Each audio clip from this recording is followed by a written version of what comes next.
At 4:18 a.m., a fitness instructor walks into a church to prepare for her morning class. Minutes later, surveillance cameras capture something chilling: a figure in full police tactical gear wandering the hallways with a hammer. By 5 a.m., she's found dead. This is the story of Missy Bevers. April 18, 2016, Midlothian, Texas. A thunderstorm pounds the small town as dawn approaches. Inside Creekside Church of Christ, a violent encounter is about to unfold that will leave investigators baffled for years. This case has everything: chilling surveillance footage that's been watched millions of times, mysterious suspects who vanish without a trace, and a community desperate for answers. But despite thousands of tips, extensive forensic analysis, and national media attention, Missy Bevers' killer remains unidentified to this day. What happened in those early morning hours? Who was the person in tactical gear? And why would anyone want to harm a beloved fitness instructor who was simply preparing to teach her class? Terry Leanne Bevers, known to everyone as Missy, was born on August 9, 1970 in Graham, Texas. At 45 years old, she was a devoted mother to 3 daughters and had been married to her husband Brandon since 1998. The family lived in Red Oak, just outside of Midlothian.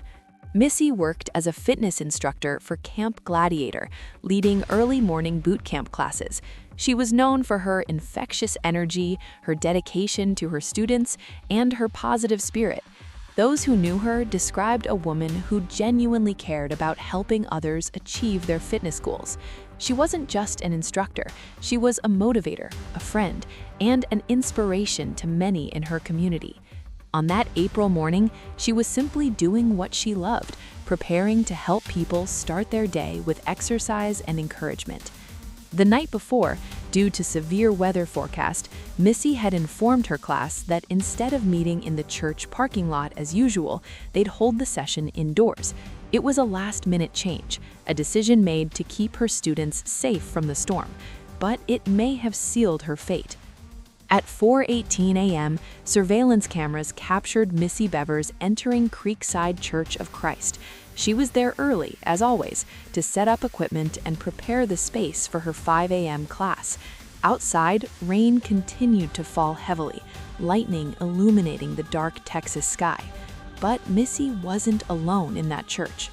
Around 4 a.m., just minutes before Missy arrived, internal security cameras had recorded something deeply disturbing: a figure dressed head to toe in police tactical gear wandering the church hallways with a hammer along with other tools.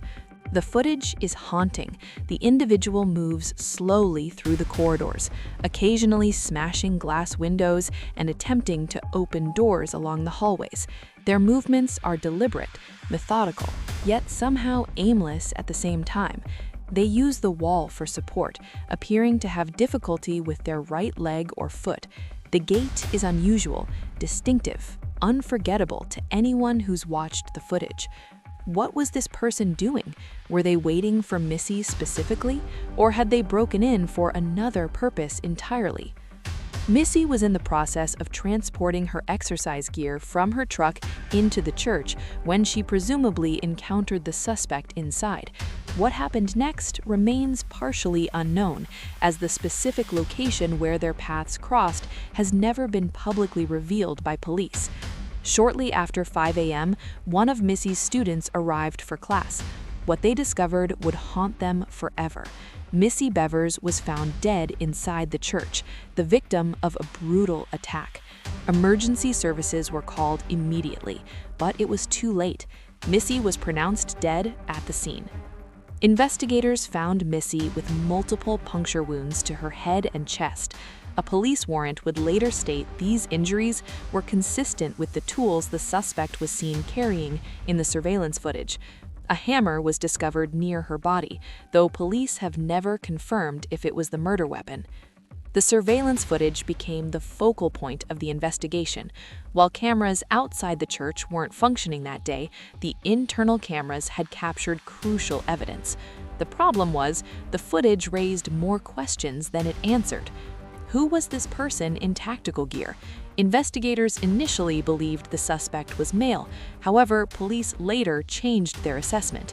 The person's gait appeared feminine to some observers, leading to speculation about the suspect's identity.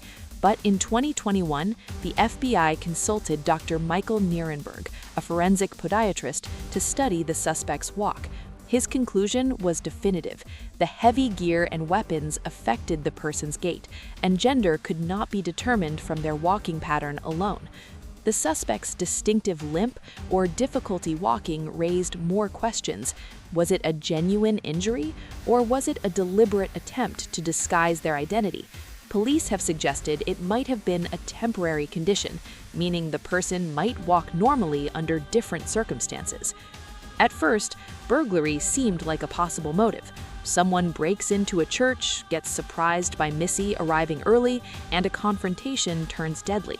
But this theory quickly fell apart. Nothing was missing from the church. Missy's purse and iPad were left behind, untouched.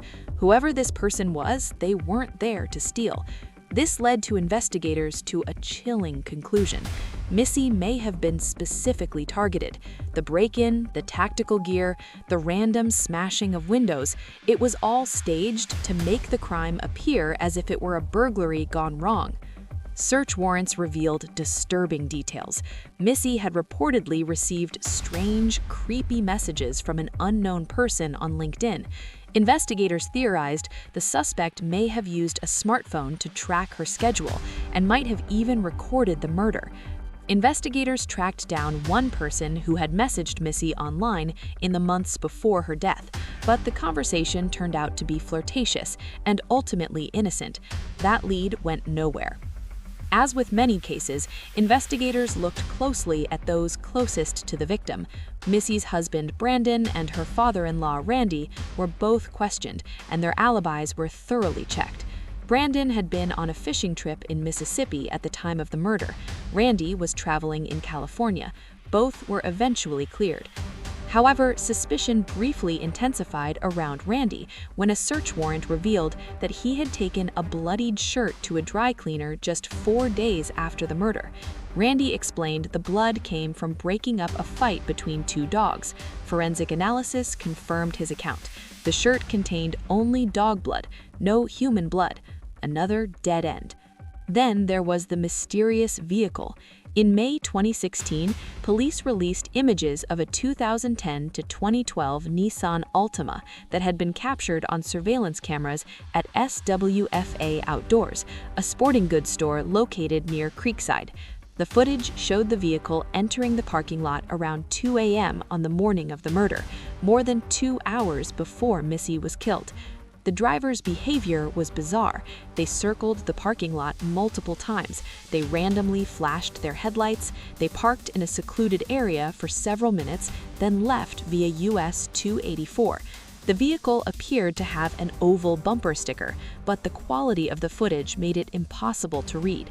Police emphasized they wanted to speak with the driver, not necessarily as a suspect, but as someone who might have witnessed something crucial, someone who might have noticed another vehicle, or something unusual in the area. To this day, that driver has never been identified, and it remains unclear if the vehicle is connected to Missy's murder at all, or if it was simply someone in the wrong place at the wrong time. Despite thousands of tips, extensive forensic analysis, and national media attention, Missy Bevers' killer remains unidentified to this day. The surveillance footage has been analyzed frame by professionals and amateur sleuths alike. The mysterious vehicle has never been traced. The person who walked those church hallways in tactical gear remains unidentified. The reward for information has grown substantially over the years. It started at $10,000, doubled to $20,000, then rose to $50,000. As of 2021, the reward stands at $150,000, a testament to how desperately investigators and Missy's family want justice. The case remains open and active. The Midlothian Police Department continues to follow leads and welcomes any information from the public, no matter how small it might seem. Someone out there knows something. Someone recognizes that distinctive walk. Someone knows who owned that Nissan Altima. Someone knows why that vehicle was circling the parking lot at 2 a.m. on a stormy April morning. Missy Bevers went to work that morning to help others. She was a mother, a wife, a friend, and a dedicated fitness instructor who touched countless lives. Her life was stolen in a brutal, calculated attack, and her family continues to wait for answers. If you have any information about the murder of Missy Bevers, please contact the Midlothian Police Department. Even the smallest detail, something you might think is insignificant, could be the key to solving this case. This has been another case from the Dark File. If you found this video informative, please consider subscribing and hitting that notification bell. Share this video. Someone watching might have the information that brings justice for Missy Bevers and her family.